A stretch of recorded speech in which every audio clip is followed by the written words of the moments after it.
Alright, welcome back in this next session of our introductory series on getting started with developing our software. I am Martin Poelstra. I'm one of the developers on this project.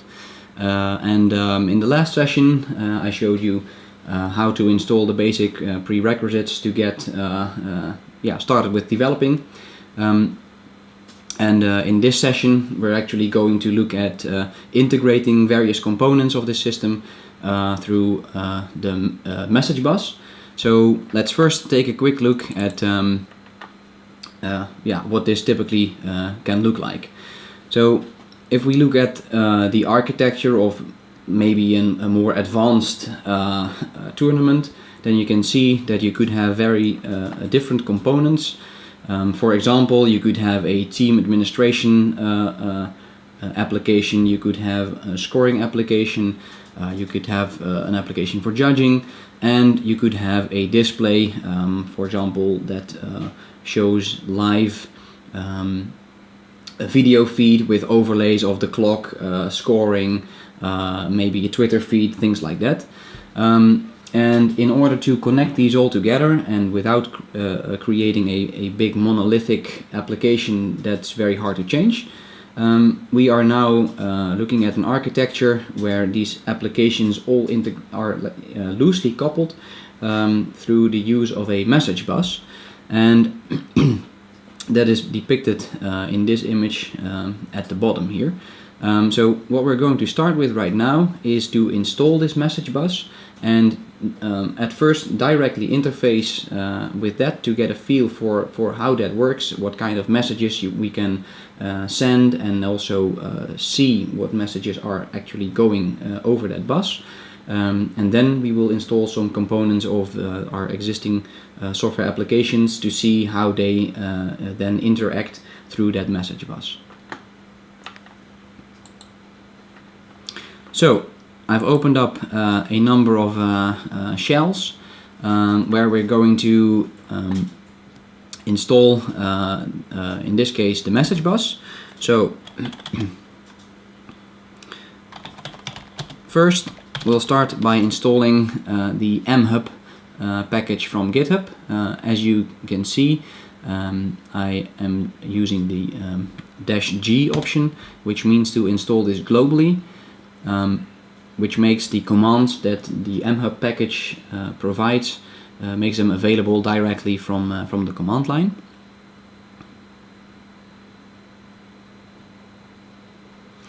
So now we have MHub installed, and you can see that it installed a number of commands.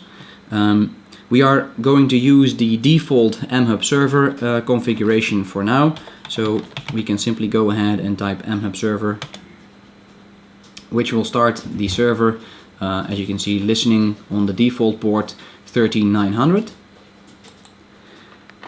And if we now go into a second window, we can start to interact with that message bus.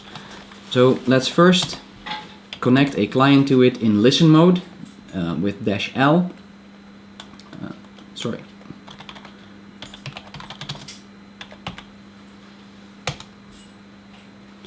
You can see on the server window that there is now this new client connected. It subscribed to a node called default. So let's send a simple test message to this message bus. So again, I'll use the MHub client, but this time we're going to specify a topic. For example, I can send the topic foo bar.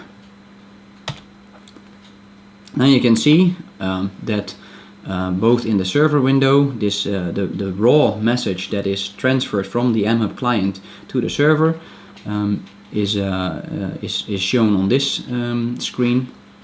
But you can also see that the MHub client that was listening for these specific messages received the message with topic foo bar, and the data of the message is undefined.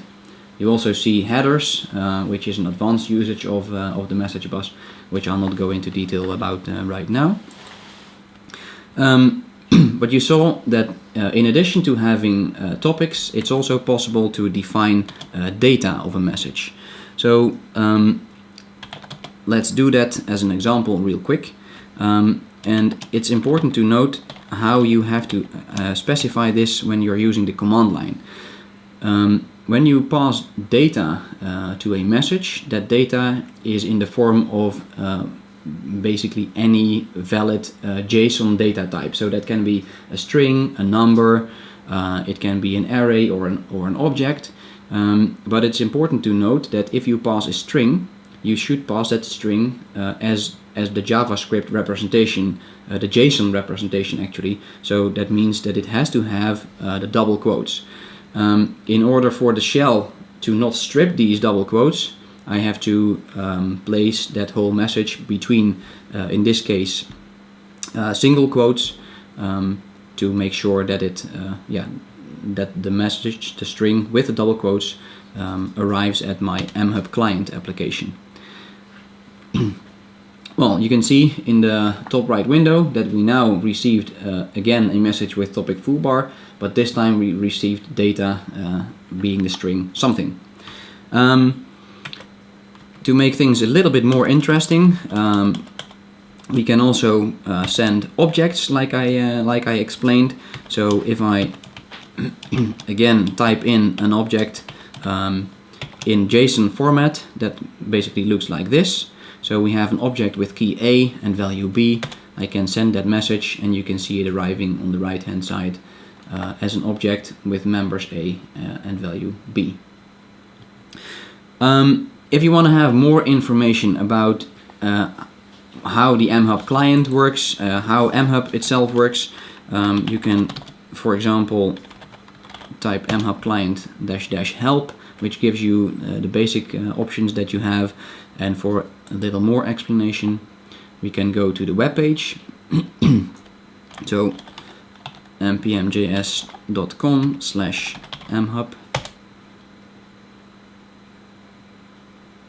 which shows you the README file of the MHub package, including the ideas behind the MHub, how the MHub client works, and how to configure the server. So that's a very short introduction to MHub itself. Let's now install some other software components to see how they interact with MHub and actually make them do something useful.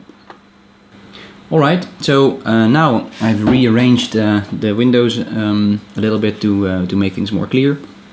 Again, in the top right corner you can see MHub client listening to the bus. So now we're going to install these extra components. First, we'll go to the first Lego League page and we're going to download the display system.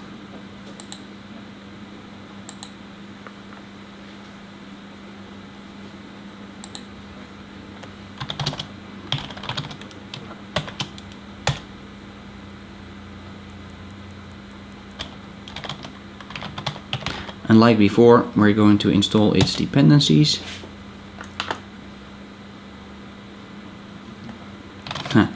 Sorry. We actually have to go into the directory that we just cloned. So there we type npm install. That will take a while. Now in the meantime, we'll go to another system called clock. This system can be used to display a big full screen clock near the matching the game area. So again, let's clone that, and again we'll install the dependencies.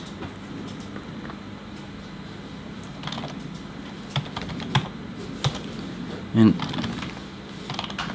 sorry about that.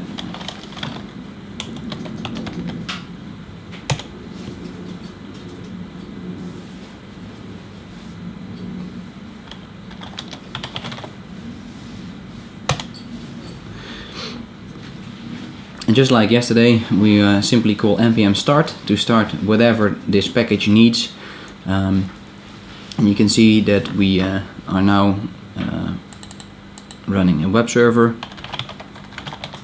listening on port 1302 with a big clock.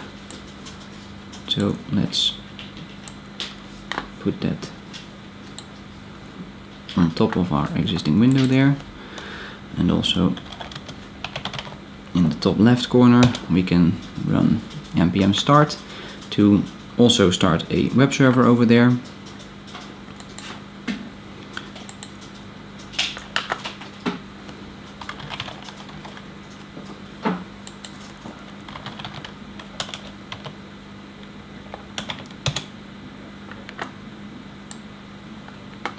I'll put that one over here.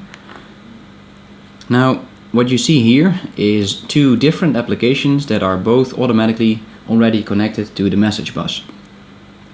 We can now start sending messages to these, but we have to know what messages are actually available for sending. So let's head over to the page that describes that.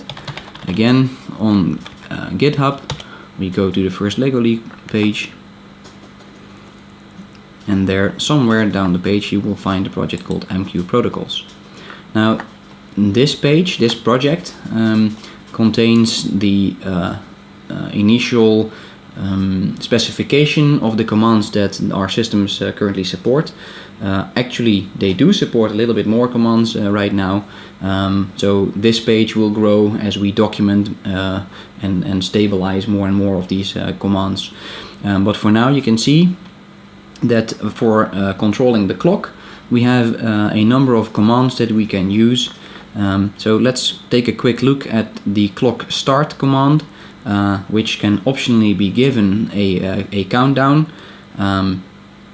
So for now let's simply send the message to start the clock. As you can see, both on the bottom right corner you can see that MHub client received the message with clock start, and also in the top right and top left windows our applications both received this message through MHub to start the clock. And what's also interesting is, for example, that display control that you can see in the top left corner. It shows you that you can press C to show a control window. So let's do that real quick. And this control window can then also be used to control, for example, the clock. So with this we can press stop, and you can see that both clocks have stopped, and that indeed we also received a message clock stop with MHub client. So as you can see, MHub client is a very useful debug tool to see whether your application is indeed behaving correctly. That's it for this session. In the next session we'll go a step further and let you build your own application that can interface with MHub. We'll take a nice simple example to get that starting, such that you can integrate your own software packages with the tools that are made by other volunteers around the world. So see you next time.